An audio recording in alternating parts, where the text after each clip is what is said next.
Have you ever felt like there is something stopping your soul from fully awakening? As if there were a veil, invisible, but present, separating you from a greater truth, from a reality that pulses beyond the senses, beyond doctrines, beyond everything you were taught on human altars? What if I told you that this veil is not just a spiritual metaphor, but an actual prison? A blockade engineered by invisible intelligences, known by ancients as Archons, entities that, since the beginning, have fought to keep humanity away from the light it releases. We are not talking about tales or mythologies here. We are talking about texts erased from history, about teachings that were buried, persecuted, silenced. We are talking about revelations so dangerous to the powers of this world that they were labeled heresy, not because they were false, but because they were too free, because they offered something that no institutionalized religion could grant: direct connection with divine truth. There is an ancient ritual, a spiritual code, a forgotten path, not taught in theological schools, not preached in modern pulpits. He is not in the center of the temples, but in the unknown corners of the scriptures, between the lines of the uncanonized gospels, in the mystical visions of the prophets who saw what no one else dared to look at. This ritual, according to the ancients, allowed the soul to break the veil, tear apart the illusion, see what the Archons, the rulers of this century, fight so hard to hide.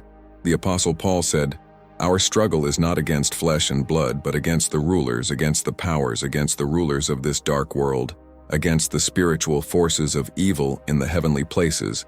Ephesians 6:12. But how many really understand the weight of this? How many realize that this war is not just external? It is within us. A war for conscience, for your soul. Many live and die without ever questioning.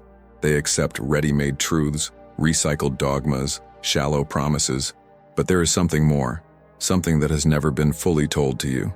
The truth was divided, fragmented, and the most dangerous fragments were hidden. They were labeled as apocryphal, mystical, outside the doctrine. But was everything that was excluded by God, or by those who wanted to maintain control over the faith? When Christ said, "You will know the truth, and the truth will set you free," he was not just talking about institutional salvation. He spoke of an awakened state of soul, of a free spirit, a communion with the divine that is not limited to visiting sacred places, but to living in spirit and in truth. But what is this truth? Why was it so fought? And what exactly is behind this spiritual censorship that has accompanied us for millennia? Have you ever wondered why some books were removed from the Bible? Why do certain teachings of Jesus appear to have been edited?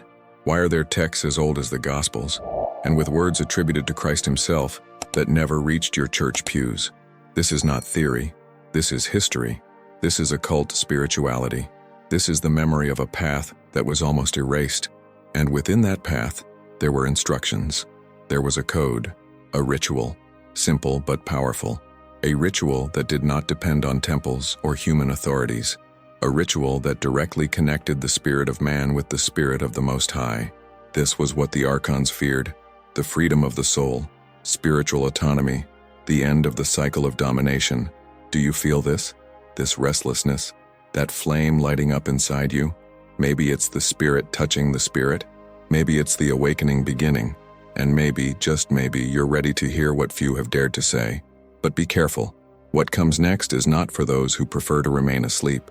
It is for those who want to see. It is for those who feel that the soul is calling, and that the time to break the veil has arrived. If while listening to these words, something stirred inside you, if an old memory, perhaps forgotten by the mind, but not by the soul, began to pulse, then stop for a moment. Take a deep breath, feel, because this is not just a message to be heard. It is a calling to be lived, an invitation to the truth that frees you, but also confronts you. And on this path, no one walks alone. Therefore, I want to ask you something.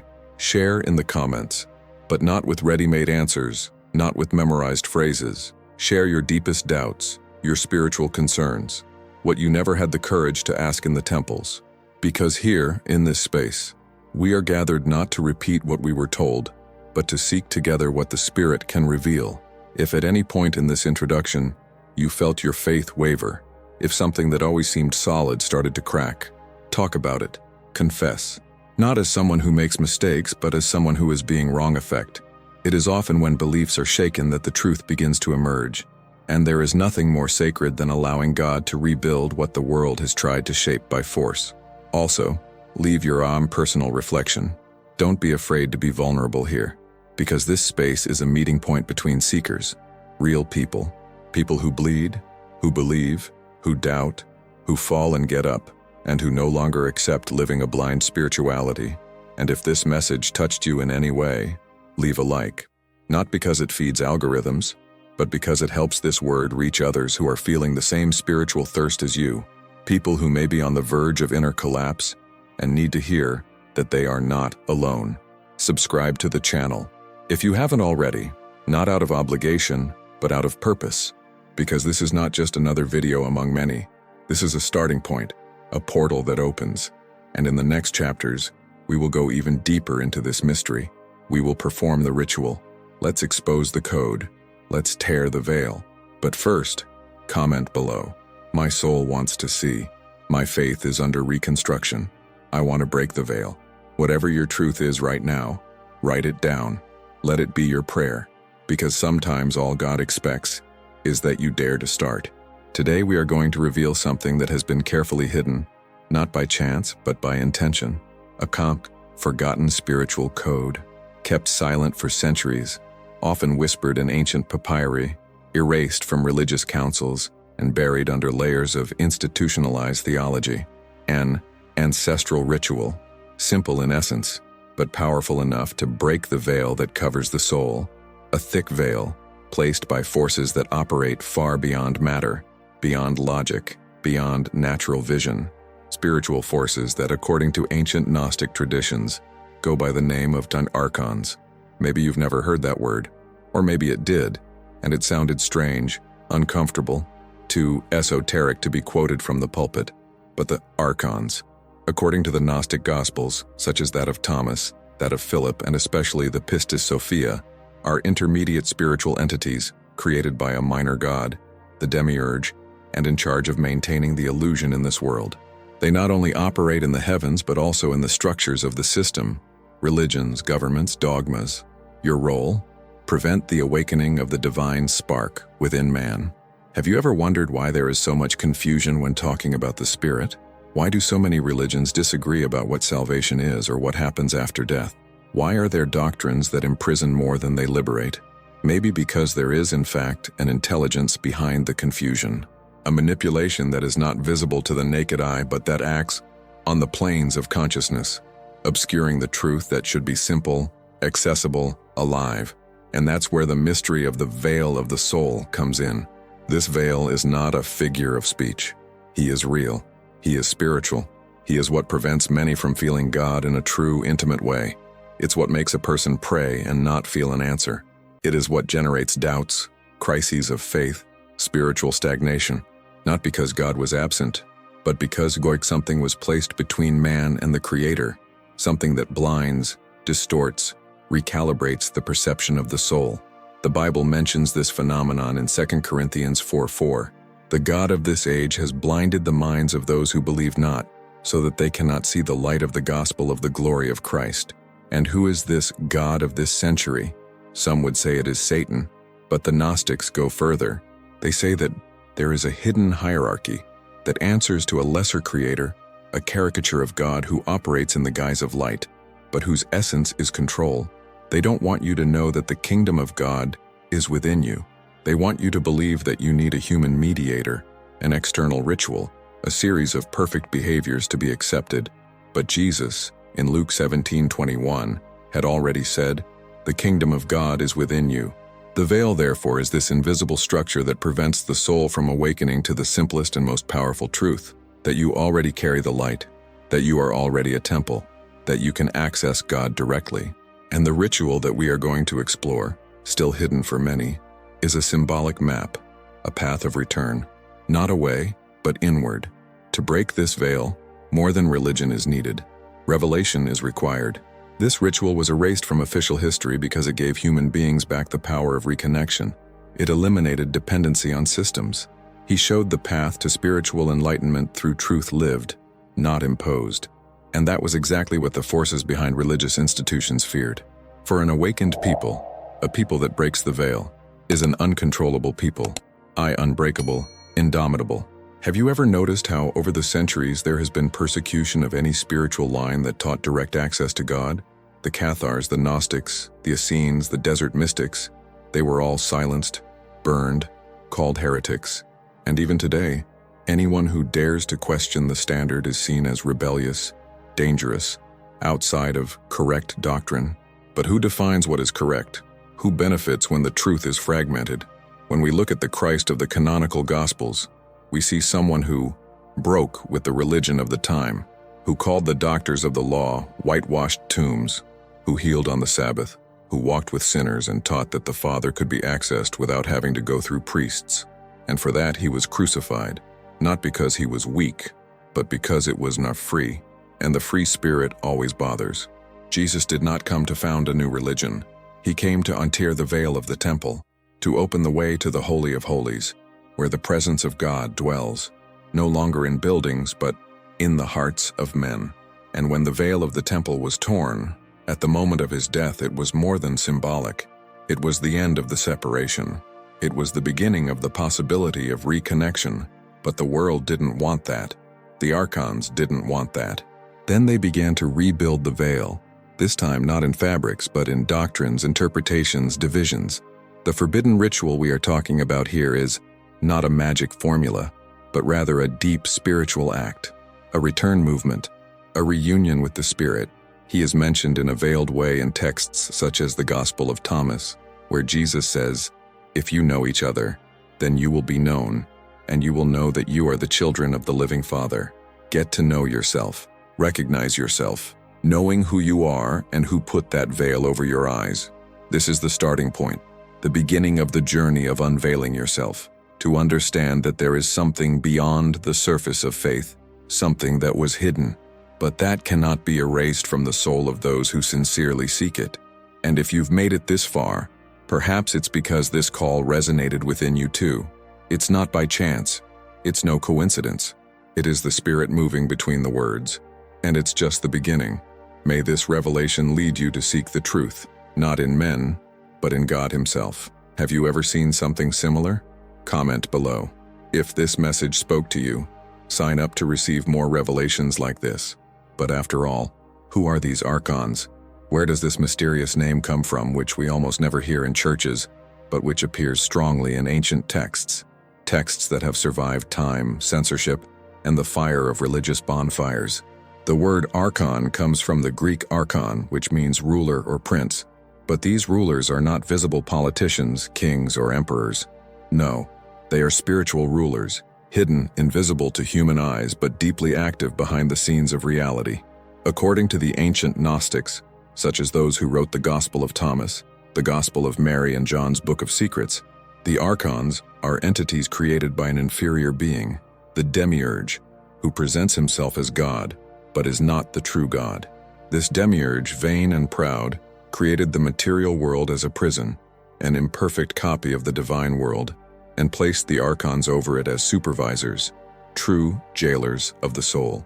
They are responsible for keeping human beings within a system of illusion, of lies, of spiritual blindness.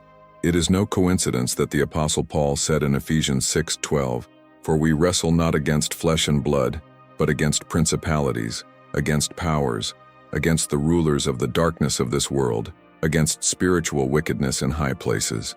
He was talking precisely about these beings, invisible principalities, spiritual powers, forces that dominate the earthly plane from the heavenly spheres. Paul did not use vague words. He named these forces princes of darkness, spiritual hosts of wickedness. Now think with me, how many times has this verse been cited superficially?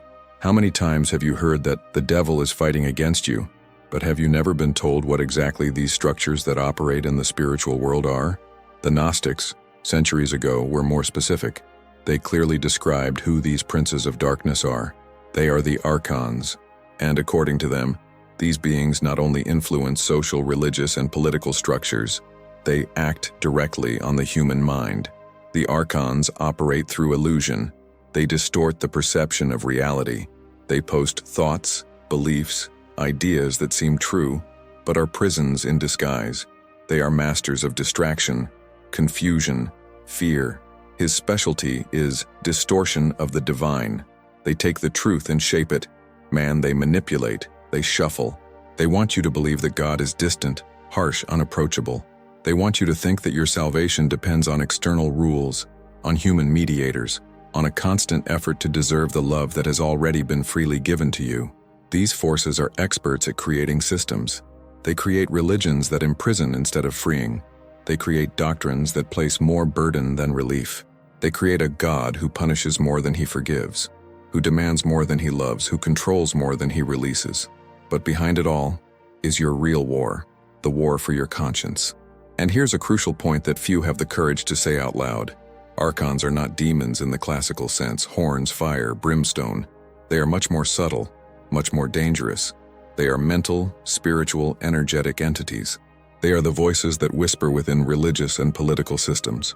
These are the ideas that tell you that you are small, incapable, unworthy. They are the forces that keep humanity in a state of spiritual sleep, where people repeat prayers without knowing what they are saying, where they read the Bible without discerning its deep meaning, where they live an apparently religious life, but without ever touching the living presence of God. In Gnostic texts, the Archons are described as agents of control. They created time, matter, duality. They are responsible for the cycle of birth and death, for karma, for repetition. The soul, when incarnating in this world, forgets its divine origin, and the Archons do everything they can to ensure that she remains forgotten. They put on veils, traumas, lies, distractions. They feed the ego, create conflicts, reinforce fear. All this to prevent human beings from remembering who they are. Image and likeness of the Most High, temple of the Holy Spirit, Son of a living God who dwells within us, and not just on high. The Gnostics said that the way to escape the Archons was knowledge, but not intellectual knowledge. It was gnosis, the direct experience with spiritual truth. It was an inner awakening. It was the illumination of the soul. It was remembering that you are light, that you are spirit, that there is a divine fire within you crying out for freedom. And the Archons hate it. They hate when someone wakes up. They hate it when someone refuses to repeat themselves without question. They hate it when someone prays with truth and not out of obligation. Because when someone awakens, they can no longer be manipulated. And now that you know who they are, maybe a lot of things will start to make sense. Maybe you understand why your spiritual life has such intense ups and downs. Why are there moments when you feel God so clearly, and others when everything seems dry, cold, empty? Maybe it's because the forces of deception are fighting to keep you blind, to keep you in a cycle. But now that the light has been turned on, the veil has begun to tear. You can no longer pretend you don't know. Something inside you has already recognized that there is something bigger going on behind the scenes in your soul. This revelation is just the beginning, and what comes next may further shake what you thought you knew about the spiritual world. But it is precisely in this shock that the truth begins to emerge. May this revelation lead you to seek the truth, not in men, but in God Himself. Have you ever seen something similar? Comment below. If this message spoke to you, sign up to receive more revelations like this. Most people live without knowing that their soul is blind, and we are not talking about physical blindness, nor the inability to see with our eyes, but spiritual blindness, not seeing with the Spirit what only the Spirit can discern. There is a kind of curtain that covers the inner vision, an invisible veil, which prevents human beings from accessing what they really are, from understanding the deepest dimension of existence, from touching the sacred that lives within themselves. And this veil is not accidental. It was placed, it was built, and it serves a purpose, keeping the soul asleep. This veil is mentioned in the scriptures. In 2 Corinthians 3:14-16, Paul writes, "But their senses were dulled, for even to this day when they read the Old Covenant, the same veil remains without being removed, because it is in Christ that it is removed. But when someone turns to the Lord, the veil is removed." Here Paul is not talking about a literal fabric, but about a spiritual barrier between the mind and the truth. This veil prevents full revelation. It hides, limits, filters the light. And the most tragic thing is that many don't even know it's there. They live, they believe, they even preach, but they do it with the eyes of their soul still covered. The veil is the invisible prison, and like any well-built prison, it is made of lies disguised as truth, of doctrines that seem good but were shaped to limit, not liberate. How many times have you heard phrases like, "Don't touch that, that's heresy. Don't question and have faith. This is mysticism. It is not from God." It is these affirmations, repeated like religious mantras, that sew this veil over consciousness. It is the rigid rules, the empty rituals, the dogmas imposed by men who often have not even experienced the living presence of God, but place themselves as owners of it. In Gnostic texts, such as the Gospel of Thomas, we find statements that sound like thunder in the silence of institutionalized religion. In one of the best-known passages, Jesus says, "If what is within you is not in you, what is outside you will destroy you." He is talking about something that the Gnostics called gnosis, the inner, direct experiential knowledge of divine truth, not knowledge that comes from outside, but from within. The veil, therefore, is everything that blocks this internal access to the truth. And the Archons, as we have already seen, are the architects of this blockade. In the work, Pistis Sophia, one of the most complex and profound Gnostic Gospels, we find the following account. The Archons created veils between the worlds so that souls would forget where they came from.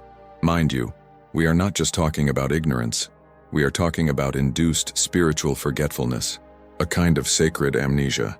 The soul, upon entering this material world, passes through these veils, layers and layers of oblivion, until it completely immerses itself in the sensitive, physical, rational world.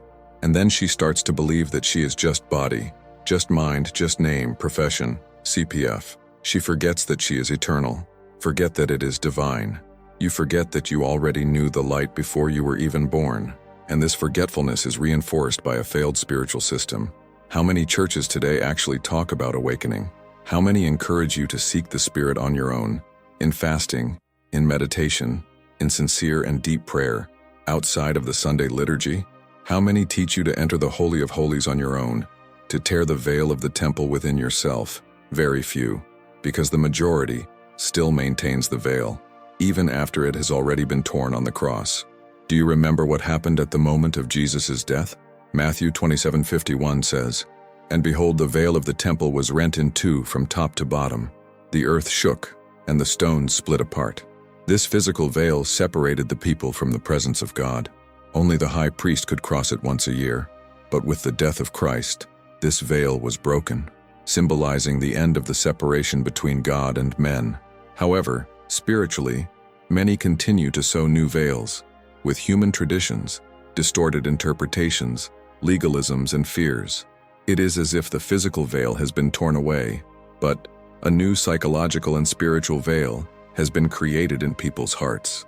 And he is even more difficult to understand because now it's not fabric, it's thought, it's belief, it's doctrine, it's theology, it's the fear of searching, the fear of making mistakes, the fear of being deceived, which ironically becomes guide and deception itself. And that's the subtle game of the Archons. They don't stop you from being religious. They even allow you to go to church, to read the Bible, to pray, as long as you never access the depths of the Spirit, as long as your soul remains blind, as long as you stay stuck to the surface without ever diving. Because the greatest danger to these beings is not the traditional believer, it is the awakened believer, the man and woman who had not the eyes of the Spirit opened. These are unstoppable because they know who they are, they know where they came from, they know where they are going, and they know above all that no human authority can take away their access to the living God. In John 9:39, Jesus declares, "I came into this world for judgment, so that those who cannot see may see, and those who see become blind." It's a divine reversal. Those who think they know fall, and those who recognize their blindness receive vision. That's why spiritual awakening doesn't happen to those who think they've got it all figured out, but to those who empty themselves, surrender, stand before God like children, thirsty, hungry, humbly. That's when the veil begins to tear, and when that veil breaks, you begin to see the Word in a different way. Verses that were once just letters become fire. Stories that once seemed symbolic now reveal codes. Everything changes, because now you are no longer reading with your mind, you are seeing with the Spirit. And it is this type of vision that transforms. What a cure! What a liberator that reconfigures everything. This is why so many people shy away from this process, because tearing the veil hurts. It is sewn into your beliefs, your memories, your religious identity. Tearing the veil means questioning what you always thought was true.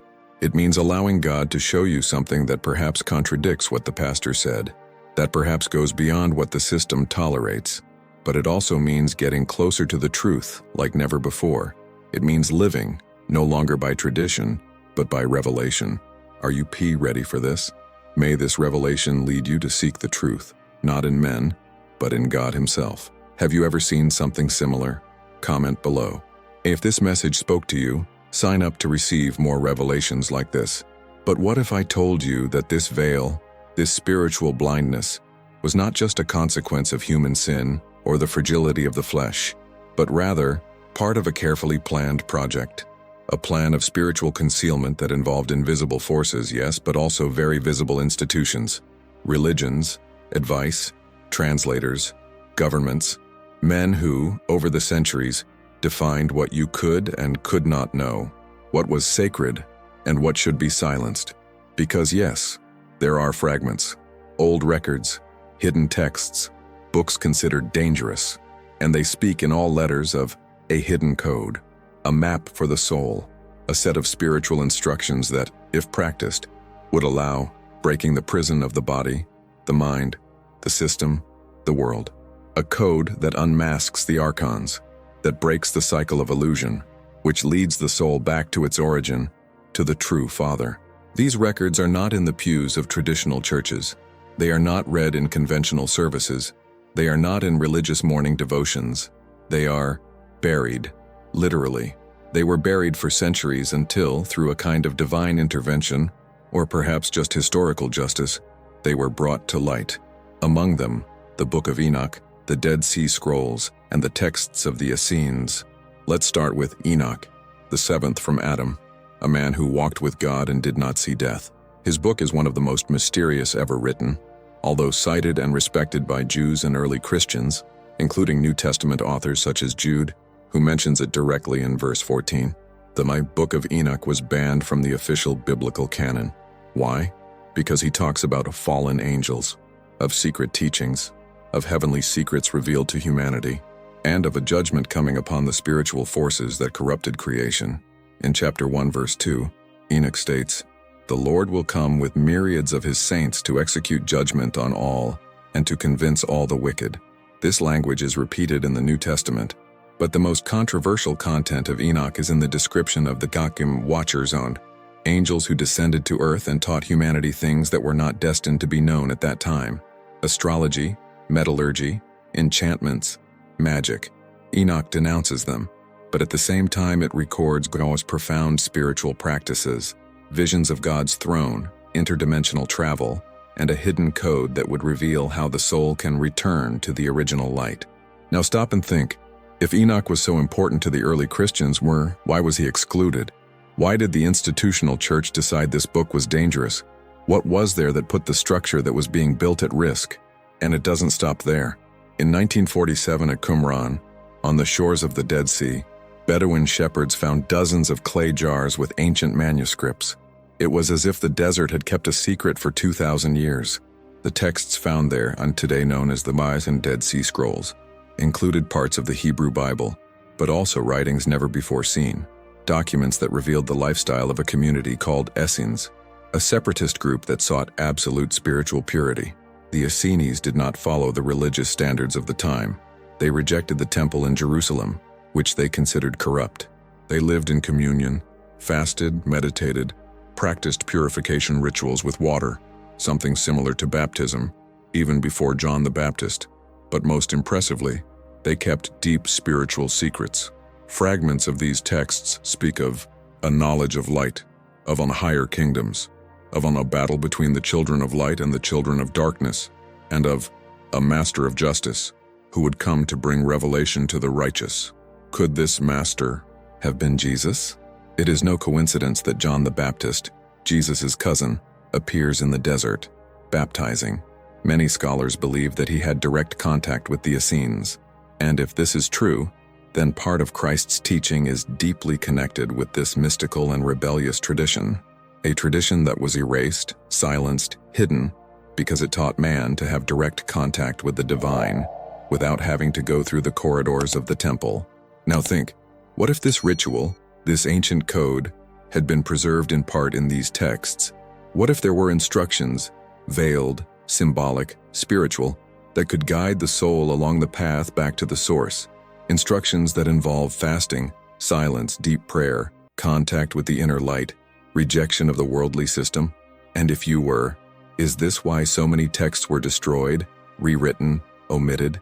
There is a passage in the apocryphal Gospels that echoes this possibility. In the Pranan Gospel of Thomas, Jesus says, "If you make the two one, and the inside like the outside, and the superior like the inferior, then you will enter the kingdom." This phrase seems confusing at first glance, but it carries a deep symbolism. He is talking about spiritual integration, of reconciliation of heaven and earth within the human being, of a return to the original state, before division, before the fall, before separation.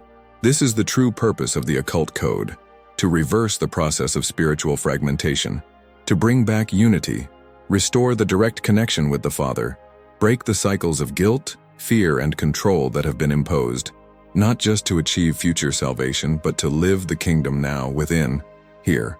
And maybe now you understand why there was so much effort to erase these records.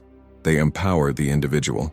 They say you don't need a religion to touch the sacred, that does not need human approval to be a temple of the Spirit, that you don't need a title to be a priest, that you already have access to.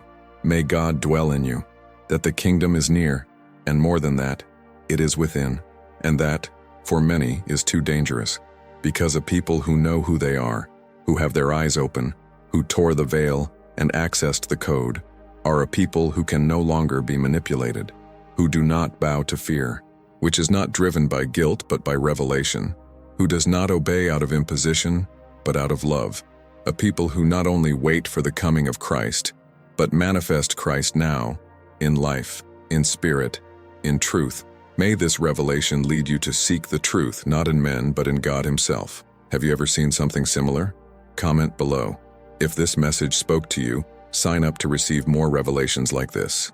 The existence of this hidden code, revealed in forgotten fragments and erased from formal religious traditions, inevitably leads us to a question that you may already be asking yourself. But what ritual was this? What spiritual practice so powerful could threaten the system so much that it was banned, hidden, and replaced by external, dry, and lifeless liturgies?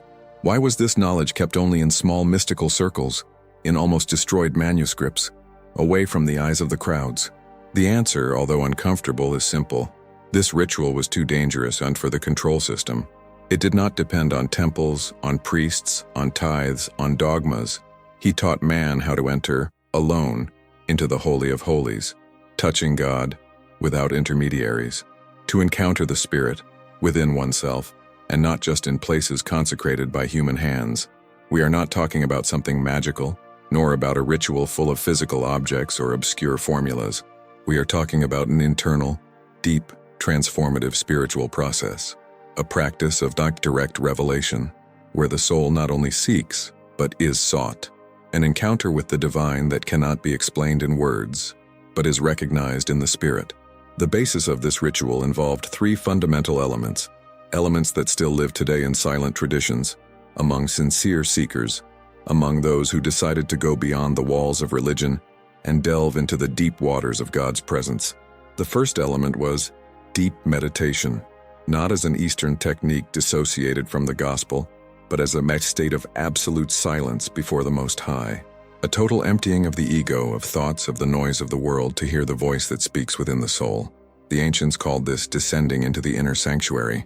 It was the opposite of hurried, mechanical, repetitive prayer. Here, not much is said. Listen.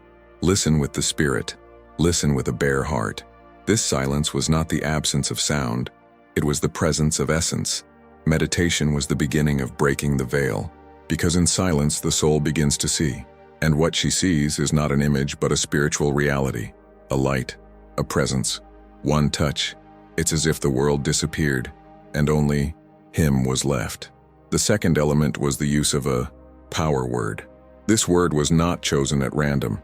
It was received, revealed in the Spirit. It was a name, a sound, a sacred expression, often associated with the hidden name of God, the original word, the sound that vibrates beyond human language. In older Christian circles, there was talk of invoking the name that is above every name, not just as a repetition, but as a vibrational key, a spiritual password that activates higher dimensions of consciousness. This is not cheap mysticism. This is something that still echoes today in the Lord's Prayer. Hallowed be your name. Why does Jesus emphasize the name? Because, there is power in the name. Not in the sound in itself, but in the spiritual recognition of the divine identity behind it. The word of power was not just any mantra. It was a vocal alliance with the essence of the Creator. When saying it in spirit, the veil began to shake, because darkness recognizes when light is invoked with authority. The third element, and perhaps the most misunderstood of all, was alignment with the Christ within. That's right, not the theological Christ, tied to a wooden altar, but the living Christ, and the Spirit of God who dwells within man, as the Apostle Paul himself states in Colossians 1:27, Christ in you, the hope of glory. This was not a metaphor. It was in the key. The Christ within is not an idea. It's a presence. It is the divine spark that, once accessed, begins to restore everything within us. Aligning with the Christ within is abandoning the masks. It's stopping looking outside for what was always inside. It's allowing His light to illuminate the dark corners of our being. It is dying to illusion and being born to the truth. And this birth, this regeneration, was the climax of the ritual. It was the point of no return.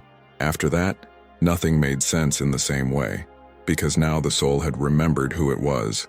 These three pillars, sacred silence, the living word, and the inner presence, were together a real threat to the Archons.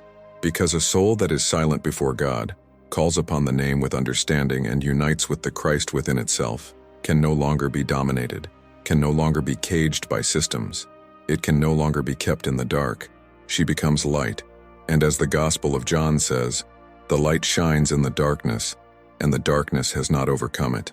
That's why this ritual was hidden. It was forbidden, not officially, not with public decrees, but with silence, with contempt, with fear.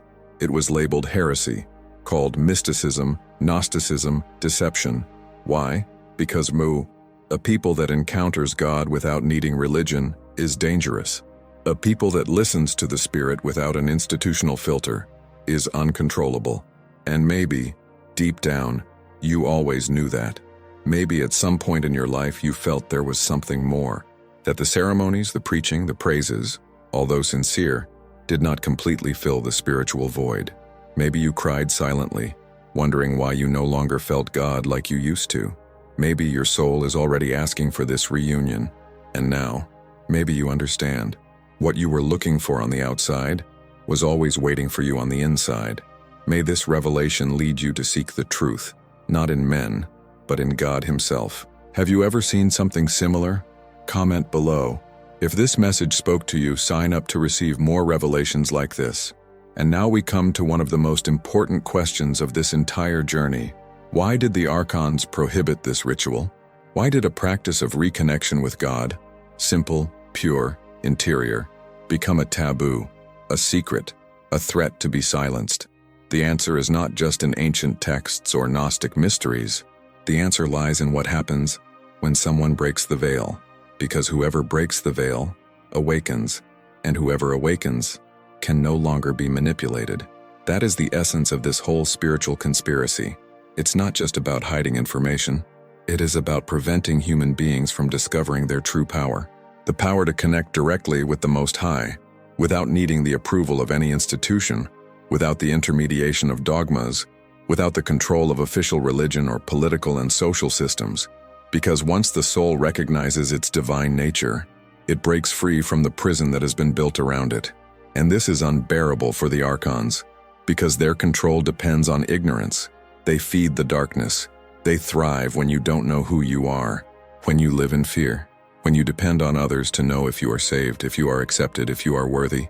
But when you break the veil, that dependence dies. The fear dissolves, and in the place of fear, presence is born. Jesus said something that echoes to this day like an explosion in the spiritual world. It is in John 8:32, "And you will know the truth, and the truth will set you free."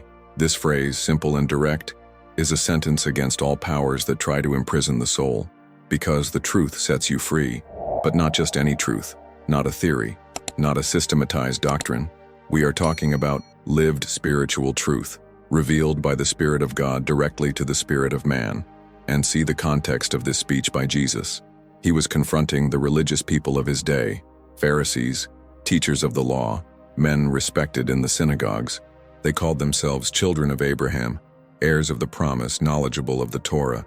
But Jesus confronts them saying, "If you continue in my word, you will truly be my disciples, and you will know the truth, and the truth will set you free." In other words, it is not enough to know the lyrics. You must remain in the living truth, which generates real liberation. This liberation is internal, it's radical, and it begins precisely when the veil is torn, when the soul stops just following and begins seeing, when faith stops being an inherited tradition and becomes an ardent experience, a fire that consumes everything that is false, that unmasks the system, that reveals the lies you were told about God, about yourself, about what salvation is. The Archons are not afraid of religion. They use it. They worship hierarchical structures, titles, lifeless repeated liturgies, unquestionable dogmas. This all feeds into their game. What terrifies them is when a soul wakes up, when someone stands up in silence, closes their eyes, and begins to truly pray, not with memorized words, but with groans of the soul. When someone begins to seek God not in temples made by human hands, but in the sanctuary of their spirit. This poses a real threat, because that person no longer bends to fear. She is no longer manipulated by guilt speeches. She no longer needs a system to tell her whether she is right or wrong, because she was visited by the truth, and whoever was visited by the truth does not return to prison. This is why the ritual was banned, not because it was evil, but because it was free. Because it taught man to free himself from the oppressive authority of the Archons and all systems that operate under their same frequency. The religious people of Jesus' time asked, "How do you say, you will be free? We have never been slaves to anyone." And Jesus replied, "Truly I say to you, everyone who commits sin is a slave to sin, and the slave does not stay in the house forever. The Son stays forever. If therefore the Son sets you free, you will be free indeed." This freedom, my brothers, is not permission to live in any way. It is the freedom of the soul, the freedom to return to the source, to leave the system of performance, merit, appearance, and enter the grace that flows from the living Spirit. It's the end of control, the end of the lie, the end of spiritual mediocrity, and the beginning of a life where every breath is a prayer, where every silence is a temple, where every step is guided by the Spirit. Do you understand now why the system fears this awakening? Because it is irreversible. It is impossible to unsee what has been seen. You can't forget the touch of the eternal. And when many awaken, they begin to gather, not in physical structures, but in spiritual frequencies. They begin to form an invisible but very powerful body, the true church, not made by plaques, but by revelation, the mystical body of Christ, those who were taken out of the spiritual matrix and now live guided by the light. These are the ones the Archons can't stop. May this revelation lead you to seek the truth, not in men, but in God Himself. Have you ever seen something similar? Comment below.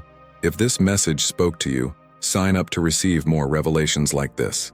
Continuing our journey, we will now observe how, in different traditions around the world, the same spiritual pattern behind the forbidden ritual reappears, disguised, an inner path of reconnection, enlightenment, purification, liberation of the soul.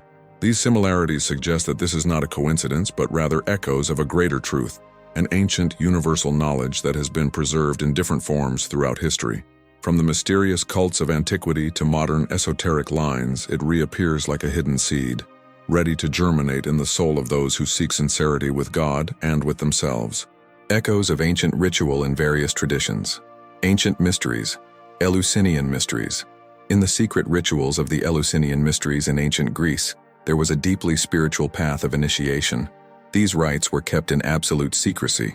Only the initiated had access, and everything that happened within the ceremonies was prohibited from being revealed. Surviving accounts state that the experience transformed the consciousness of the participants, freeing them from the fear of death, ignorance, and existential prison. Through symbols, purification rites, celebrations of symbolic death and rebirth, initiates witness something much greater, a reconnection with the divine essence.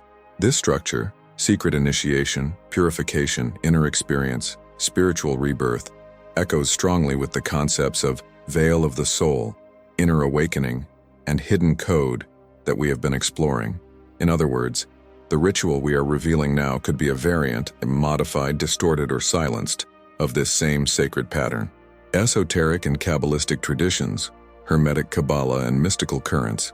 In occult and esoteric societies that have emerged throughout history, especially from late antiquity to the Renaissance and modern age, we see a conscious effort to recover ancient wisdom, communion with the divine within man.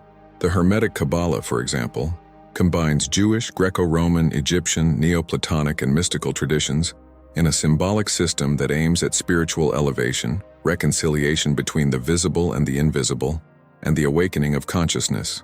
In these traditions, there is the notion that human beings carry within themselves an inner sanctuary, a key to divine light, and that through meditation, symbols, esoteric studies, and internal practices, they can access this invisible plane. In many cases, this search is explicitly contrary to institutionalized religions, as it values personal, direct experience without intermediaries. This proposal coincides with the forbidden ritual, direct reconnection with God without human temples, without external dogmas, without fear. Egyptian mysteries and cults of initiation, mysteries of Isis, and traditions of ancient priesthood. In the Mediterranean and Egyptian world, mystery cults and spiritual initiations existed in varying forms, often with purification rites, symbols of death and rebirth, communion with the divine, and the promise of life after death. The mysteries of Isis, for example, adapted elements from the Greek mysteries and incorporated Egyptian symbolism of spiritual renewal, rebirth, union with the divine, and transcendence of matter. These mixed Greek-Egyptian cults demonstrate that different cultures, separated by time and geography, recognized in some way the need for a rite of return for the soul, a crossing from the profane to the sacred, from ignorance to consciousness, from symbolic death to spiritual life. This pattern of death, recognition, rebirth reflects exactly what the forbidden ritual proposes. Universality of the pattern, a cross-cultural spiritual code. What draws attention is the persistence of this pattern, secret initiation, purification, the search for inner light, the dissolution of the spiritual veil in different cultures, from ancient Greece to Egypt to Judeo-Christian esoteric currents to lineages of mysticism. This similarity suggests that there is, behind it all, a universal spiritual code, a map of the soul that transcends religions, geographies, and denominations. This code has always been dangerous to powers seen and unseen, because when practiced seriously, it frees the soul. Break the cycle of illusion. It allows human beings to experience God in a direct, intimate, and true way. And perhaps that's why he was silenced, hidden, persecuted. Maybe that's why it became pagan mythology, forbidden esotericism, heresy, or simply oblivion. Why this recognition matters to you. In your spiritual search, that thirst that cannot be satisfied with ready-made doctrines, with apparent faith, with empty rites, this ancient pattern brings hope. It shows that you are not alone, that there is a spiritual genealogy for those who wish to break the veil, that you are aligned with a lineage of seekers, of initiates, of awakened souls. Perhaps this is the time to open your eyes, not with the eyes of the flesh, but with the eyes of the soul. Maybe this is the time to wake up to that light that always shined within you, even when everything seemed dark. If in this explanation you felt something move, if something inside vibrated, if you noticed an ancestral echo in your spirit, don't ignore it. Allow the flame to grow. May this revelation lead you to seek the truth, not in men, but in God Himself. Have you ever seen something similar? Comment below. If this message spoke to you, subscribe to receive more revelations like this. Have you ever stopped to wonder, is your soul trapped now? Could it be that what you call faith, prayer, promise, and hope, often lived out as a comfortable habit, isn't actually a carefully stitched veil to keep your spirit asleep? Maybe you live life without even imagining that you walked in circles while you thought you were following a straight line. Perhaps you accepted ready-made truths, manual texts, rehearsed dogmas, and at the same time felt an invisible emptiness, a thirst that could not be quenched, a restlessness that could not be calmed, an old nostalgia for something that already inhabited your soul before you were born. Ask yourself, is my soul free, or is it still chained by spiritual ignorance? Think about the times your mind has searched for answers and found no clarity, in the anguish you never dared to name, in fears that seemed natural, but in reality revealed the weight of the invisible prison. This prison has no iron bars or visible chains, but it is dominated by the logic of fear, fear of doubt, fear of confrontation, fear of losing acceptance, fear of being rejected. That's why we become docile. We obey without question. We continue without feeling. We praise you in experiencing the fire of the soul. But this condition is not destiny. It is a condition, and every condition can be broken. Imagine for a moment that there is a door, an ancient door forgotten by the religions of the world, hidden by human hands, but kept in the heart of the honest seeker. This door gives access to the inner sanctuary, the secret chamber of your soul where the divine spark lives. Crossing this door requires courage. It demands that you surrender to the truth that liberates, not the truth constructed by men, but the truth revealed by the Spirit.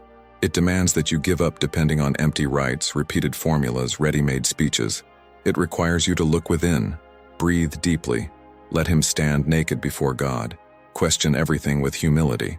Who wants to see with the eyes of the soul, and not just with the eyes of the body? And this awakening, this sincere search for truth, is not reserved for a chosen few.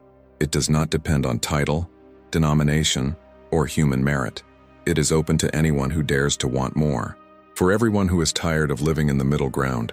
For the one who wakes up in silent nights questioning, crying, yearning for something real. Because God does not dwell in temples made by human hands. God dwells in spirit. And when the spirit of man aligns with the spirit of God, the mental prison is broken. Spiritual blindness disappears. The soul sees. And to see is to begin to be free. Perhaps you have already felt an inner click, a discomfort with ready-made formulas, with superficial religion, with superficial faith. Perhaps you have already experienced moments of spiritual insight, where the letter of Scripture was not enough, and your soul asked for more. Maybe you cried, questioned, searched, harbored unconfessed doubts. So no, this could be the beginning of something bigger, the beginning of a journey of liberation, of a reconnection process, from a fresh start. And this new beginning does not depend on mediators. It depends on you, on your sincerity, on your hunger, on your courage to cross the veil, break the veil, tear off the veil. But you have to decide. Decide to seek the truth without fear. Decide to leave the illusory comfort of ignorance. Decide that the soul will no longer be a prisoner of conventions, traditions, or human expectations. Decide to break with the spiritual system that imprisons you and embrace the freedom that comes from the Spirit. Decide to live not by a religion of merit, but by a revelation of love. If, upon hearing this, your heart warmed, if you felt something inside you move, if your soul has started crying out for more, then be open. Don't close your eyes. Don't back down. Allow the light to begin to penetrate. Allow the truth, even if painful, to reveal the prison. Allow the veil to be torn because God's love does not fear the truth. It refines, purifies, and frees. May this revelation lead you to seek the truth, not in men, but in God Himself. Have you ever seen something similar? Comment below. If this message spoke to you, sign up to receive more revelations like this. If along this journey you've felt something stir in the depths of your soul, an old restlessness being awakened, an echo of truth resonating within you, then take that feeling and turn it into action. Because this video is not just a word thrown in the wind. It's an urgent call, an invitation to those who are ready to step out of the shadows. And if with everything you saw and felt you say yes when you wake up, then don't keep this video to yourself. Share with those you love. Share with those who live comfortably, still trapped by the invisible veil of the soul. Share with those who pray without feeling, with those who seek empty answers, with those who urgently need spiritual liberation. Share, because this message has the power to light fires of faith, to provoke questions that tear the soul, to open spiritual eyes that are half closed. And if upon receiving this word something inside you trembled, if your faith shook, if your mind was filled with doubts and your heart opened, then comment, not with empty words but with depth. Write, "I want to break the veil," or simply, "My soul wants to see." Leave your confession, your pain, your thirst for truth. Allow others to see your courage to step out of the darkness and step into the light. Your comments aren't just text on a screen, they can be someone's first step toward liberation. And if you're not already part of this community of sincere seekers, if you haven't hit the sign up button yet, do it now. Sign up, not for fashion, but with purpose. Because I don't just want numbers, I want listeners. Souls thirsty for truth, willing to question, to deepen, to break with the lies of the spiritual system, to seek God in an authentic way, without filters, without intermediaries, with an open heart. By subscribing, you guarantee that you will be notified when new revelations emerge, secrets, occults, spiritual codes, paths of reconnection with the divine. And the next video is already coming. In it, we will dive even deeper.